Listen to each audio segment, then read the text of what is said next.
와, 우리 하나님 약점도 쓰시는 하나님이네요. 오늘 본문에서 보니까 야곱의 둘째 아들 유다가 그리 잘난 것도 없고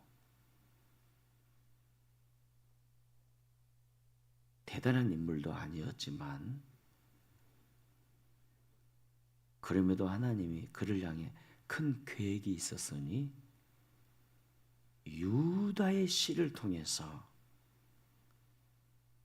누가?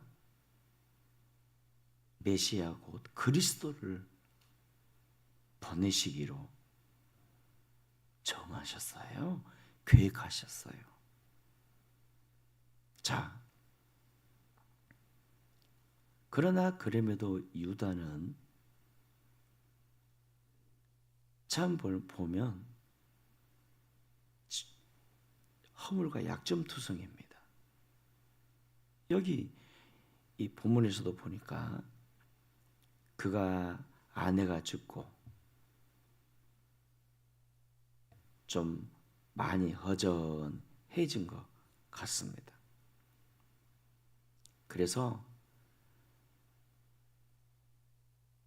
자기의 양을 치는 목자들이 있는 딥나로 이렇게 올라갔어요. 딥나로.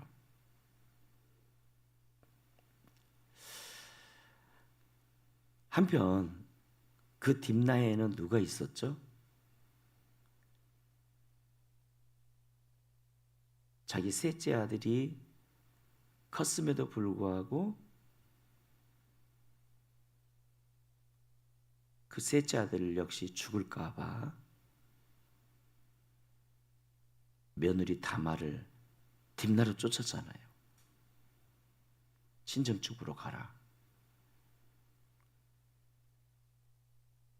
며느리가 그곳에 있었습니다. 다말이가. 다말이가 유다가 왔다는 이렇게 소식을 듣고 이제 창녀로 변장합니다. 얼굴을 이렇게 가리고 또 모자를 쓰고 창녀로 이렇게 변장을 해서 딥나로 들어오는 길어귀에 딱 서게 되고 여기서 유다가 이제 허전하기도 하고 그래서 이제 그가 창녀인 줄 알고 내가 네게 들어가고자 한다. 어떻게 하면 되겠냐? 서로 대화가 오고 가는 가운데 내게 무엇을 주렵니까? 염소 새끼를 주겠다. 그래요. 그렇다면 염소 새끼를 받기까지 담보물을 주십시오. 담보물로 무엇을 원하느냐? 예, 당신의 도장과 허리띠와 지팡이를 주십시오. 해서 유다가 그것을 받고 이제 그와 그에게 들어갔는데 그날 밤 관계를 통해서 그의 며느리 다말이가 임신하게 되잖아요. 그리고 일을 다 마치고 유다가 이제 그의 친구를 시켜서 왜? 부끄러우니까 친구를 시켜서 친구 부탁하네. 가서 어디 길에 있는 창녀를 만나거든 염소새끼 주고 한대 도장하고 지팡이 허리띠를 찾아와 주게. 근데 그의 친구가 갔다네. 이제 이보게 그 창녀를 못 만났을 뿐만 아니라 거기엔 창녀가 없다네. 그러자 뭔가 일이 잘못됐음을 알고 더 이상 찾는 일을, 자기 담보물을 찾는 일을 이제 포기하게 되죠. 자, 그런데 이 사건을 통해서 여러분, 다말이가, 아니 그 며느리가 시아버지의 유다의 씨를 잉태하게 되고, 그 씨가 누구였냐면 베레스와 셀라였단 말이죠. 이 베레스가 또 누군가 하면 아주 다윗의 조상이 되고 예수 그리스도의 족보에까지 올라가게 되었단 말입니다.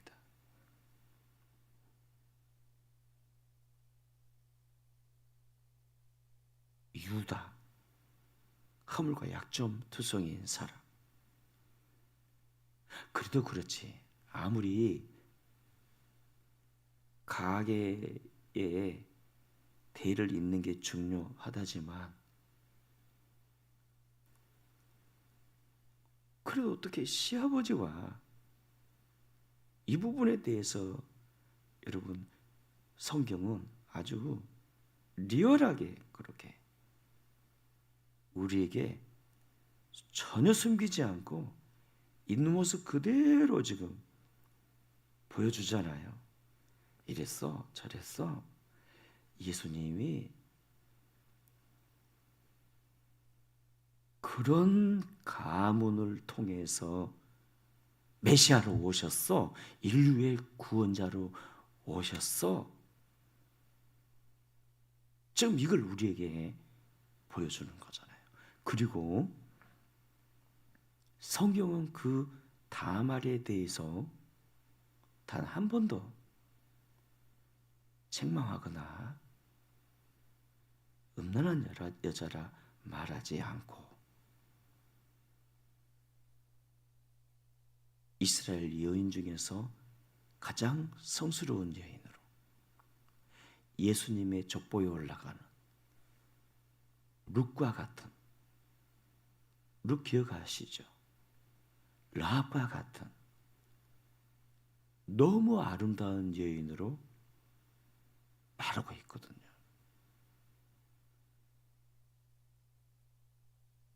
그가 지금 잘했다는 게 아니라 중요한 건 성경입니다. 그리스도의 언약적 대를 잇는 여인. 이거 보면 여러분, 우리가 이 땅을 살면서 도덕적으로 착하게 윤리적으로 바르게 사는 것보다 더 중요한 게 있다는 거예요. 그게 뭐냐? 영적인 겁니다. 야곱은 그 영적인 걸 붙잡았기에 에서보다 못했지만 그토록 하나님이 사랑하셨고 축복하셨고, 에서는 야곱보다 훨씬 더 그렇고 나았지만 버림받은 거예요. 룻도 마찬가지고. 그래서 우리가 인생을 살면서 내 눈으로 보여지는 게 다가 아니라는 거예요. 하나님이 옳다면 옳은 거고, 하나님이 의롭다 하면 의로운 거예요.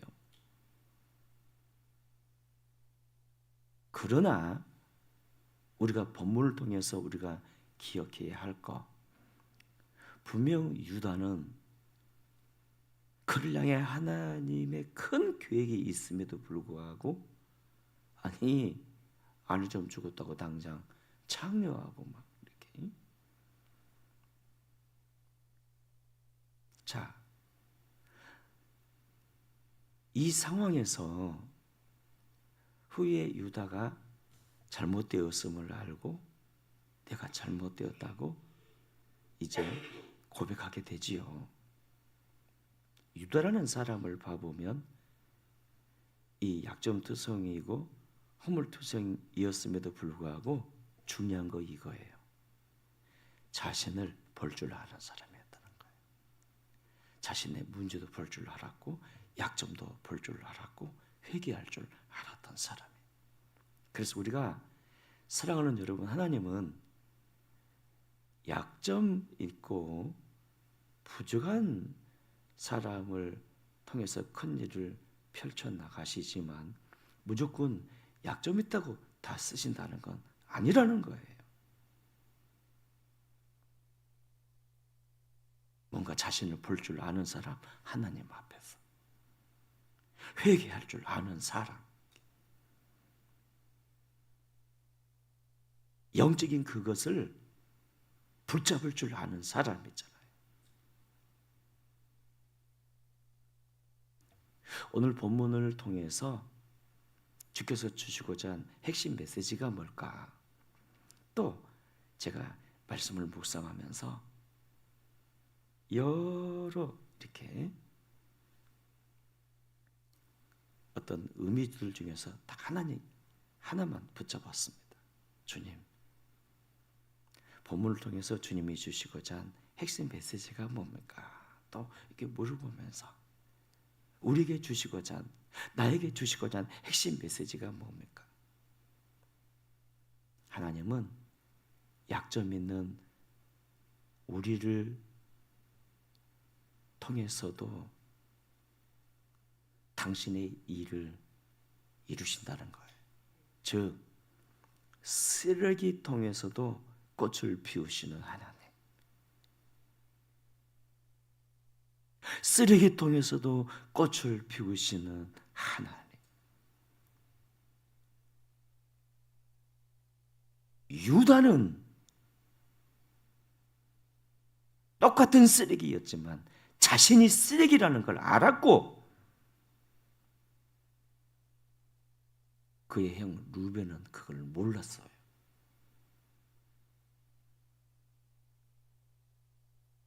사랑하는 여러분, 하나님은 약점 가진 자, 한없이 허물이고 부족한 자도 쓰세요. 쓰레기통에서도 꽃을 피우시는 하나님. 그러나 그 모든 쓰레기에서 꽃을 피우지는 않는다는 거예요. 항상 나의 약점을 알고 허물과 죄를 알고 부족함을 가지고 주님을 바라보는 사람, 십자가를 바라보는 사람. 본문에서 하나님이 딱 이 음성을 주세요. 내가 바로 그런 자야. 그런 하나님이야. 쓰레기 같은 너희를 통해서 하나님의 위대한 구원 사역을 펼쳐내. 쓰레기란 게 중요한 게 아니야. 너의 삶 가운데 하나님을 인식해. 주님을 바라봐. 너의 의로움은 없어. 하나님의 구원 역사에 너희의 의로움이란 일도 없어. 오직 예수로 말미암아 구원 역사가 펼쳐져. 그러니 나만 봐. 내게만 감사해. 나만 붙잡아. 할렐루야. 나만 바라보면 쓰레기 같은 인생을 통해서도 하나님이 어떻게 한다고요? 꽃을 피운다는 거지. 다윗도 봐보세요. 어찌 보면 쓰레기잖아요. 그를 통해서 꽃을 피우시며 후에는 세상에 이렇게까지 말씀하셨어요. 그는 내 마음에 아픈 사람이라고. 그를 통하여 내 뜻을 다 이루겠다고. 그뿐만이 아니에요. 그 후에 수백 년이 흘렀음에도 불구하고 하나님은 그 다윗을 늘 그리워하신 거 아닌가요? 다윗의 장막이라고. 다윗이 그리워. 그의 예배가 그리워. 썩이 속에서도, 쓰레기 속에서도 꽃을 피워내신 하나님. 주여, 그 꽃을 피워내는 쓰레기가 바로 내가 되게 하여 주옵소서. 이 말씀 은혜가 되네요. 할렐루야. 꽃을 피워내는 쓰레기가 되게 하소서.